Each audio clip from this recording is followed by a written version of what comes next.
Hello, I'm James Westbury, and welcome to our special report revisiting the infamous Cuban Missile Crisis on the 45th anniversary. Today we will be watching ABC News clips from the event, which includes footage, interview, and analysis of the event itself. Let's go back to first news of the event in early 1962. Good evening, Australia, and welcome to ABC News. Tonight, our top story is a development in Russia, where our roving reporter Angus McNamara has infiltrated the Russian government. We'll cross live to Angus now. Angus, first and foremost, what are those rascally Russians up to? Well, after spending a considerable amount of time infiltrating the presidential office here, and through very difficult detective work, we were able to figure out that the Russians have planted missiles in Cuba. Here is the footage we were able to film whilst we were in the president's office during an important meeting between Mr. Castro, the Cuban leader, and Mr. Khrushchev, the Russian leader. Mr. Khrushchev, I'm very happy that we're here to negotiate the defense against the common enemy today. Yes, being able to give both our countries a proper defense against the USA is of the utmost importance and should not be taken lightly. So what do you think we should do? I propose we plant a number of missiles in Cuba.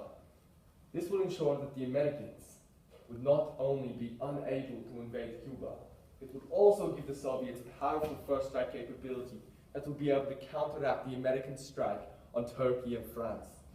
This sounds like a very well thought out plan. When will the missiles arrive and when will we begin construction? Both the arrival and construction will commence later this summer. So you've told me, and I see your plan. We will deploy Soviet missiles in Cuba to ensure the safety of the Cuban people and the Soviet Union's first strike capability. I look forward to working with you in the near future. As do I. I'm afraid that's all the time we've got for now. But stay tuned, as we will be providing a special marathon coverage of this crisis and make sure you're informed every step of the way. But for now, I'm Dick Johnson. See you next time, Australia. On October 15, 1962, the US President was notified of these missiles and immediate action was taken. We will now take a look at our coverage and inside footage of this meeting. Hello, Australia, and welcome back to our marathon coverage of the Cuban Missile Crisis. In breaking news, we have heard that the President of the United States, John F. Kennedy, has just been alerted to the presence of these missiles in Cuba. Here to tell us more is our undercover White House correspondent, Tom Brown. Now, Tom, I believe you have some special footage for us. Yes, hello, Dick. Me and my team in the White House has been deep undercover for the past year. The President has been alerted to these missiles by a spy plane flying over Cuba. Here is the footage that we were able to produce from the President's emergency bunker. You sir, take a seat. Mr. President, as you can see in these photos taken over Cuba yesterday from one of our M2 planes, it appears that the Soviet Union has planted missiles on Cuban soil and has allied themselves with Cuba in order to mount a very dangerous first strike capability. Do we know that they're Soviet missiles? Yeah, we had one of our Soviet moles identified for us. Alright, what are our options here? So the way we see it, we have 6 options. Number 1 is we do nothing. American vulnerability to Soviet missiles is not new. Number 2, use diplomatic pressure to get the Soviet Union to remove the missiles. Number 3, offer Castro the choice of splitting with the Russians or be invaded. Number 4, full force invasion of Cuba and overthrow Castro. Number 5, use the US Air Force to attack all known missile sites. And number 6, use the US Navy to block any supplies arriving in Cuba. Like a blockade. Exactly. We believe that is the best option. However, there might be an airstrike or a full-scale invasion to completely minimize the risk, and it will probably come without Soviet retaliation. If we did that, then the Soviets would have a clear line to conquer Berlin. I'm sorry, that's out of the question. I can't give up Berlin, nor can we let ourselves be seen as trigger-happy cowboys. Are we sure that this will affect the balance of power? I mean, it's just 340 Soviet missiles compared to our 5,000. I promised the American people a month ago, this event, that if Cuba acquired offensive weapons, that we would act. Also, our allies and citizens would see this as a US credibility being damaged, and image contributes towards reality. Whatever the case, we need to make a decision and start acting on it, because every second we sit, and wait is a second we could be using much more effectively. Well, despite that abrupt ending, I'd say that is a big development in this crisis. That's all we've got time for tonight, but stay tuned as we will return with exclusive coverage on the Cuban Missile Crisis. I'm Dick Johnson. See you next time, Australia. At this point, President Kennedy had spent days bunking down with his advisors on what to do about the crisis. However, on October 22 at 3 p.m, the public was finally given some light on this matter and how the United States would deal with it. Hello, Australia, and welcome back to our special coverage of the unfolding event now being called the Cuban Missile Crisis. Now, according to our sources, President Kennedy has been in more discussions with his special ex-com board and has even met with the Soviet Minister with Foreign Affairs, which we believe he was given inconclusive answers about the missiles.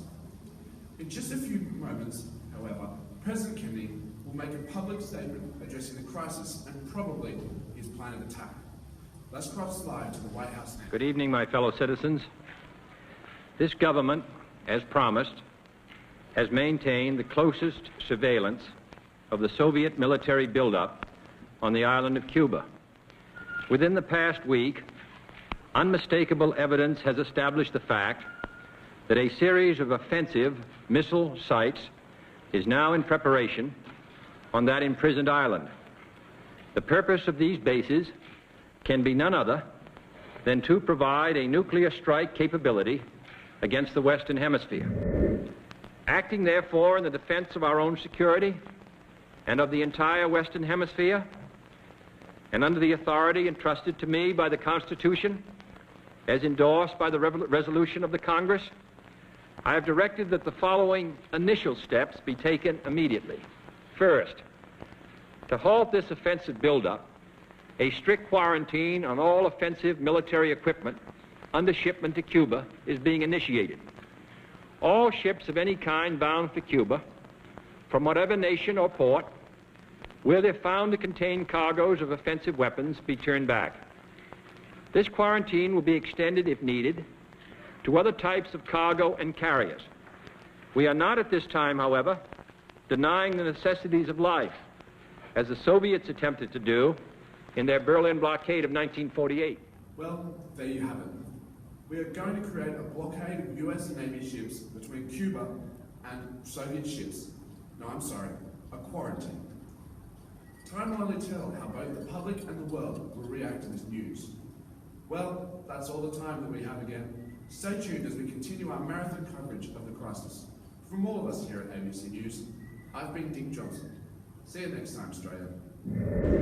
3 days after JFK's speech addressing the crisis, the blockade was challenged by a number of ships. Despite the lack of danger from these ships, tension was running high, and the President was considering radical options. Welcome back to our extensive coverage on the Cuban Missile Crisis.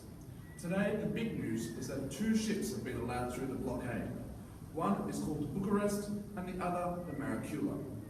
Apparently, they didn't pose a threat. We have also received news, however, that the Soviet Union has turned back 14 ships that we believe carried offensive weapons in light of the blockade.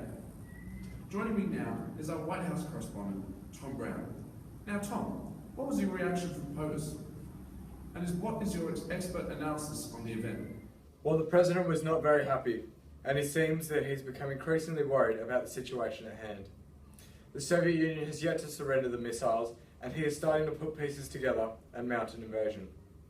However, he has decided he will wait, and he believes that diplomacy is the best option until we're faced with another opinion. Hello, and welcome back to our coverage of the Cuban Missile Crisis. Well, we have good news. The crisis is finally over. After receiving a letter a few days ago from Premier Khrushchev of the Soviet Union, President Kennedy has in his letter of response agreed to the terms that America will withdraw its 15 Jupiter missiles from Turkey, and in return, the Soviets will withdraw their missiles from Cuba, and have promised that we will not invade Cuba anytime soon. Thank you, and for the final time, this has been Dick Johnson for ABC News.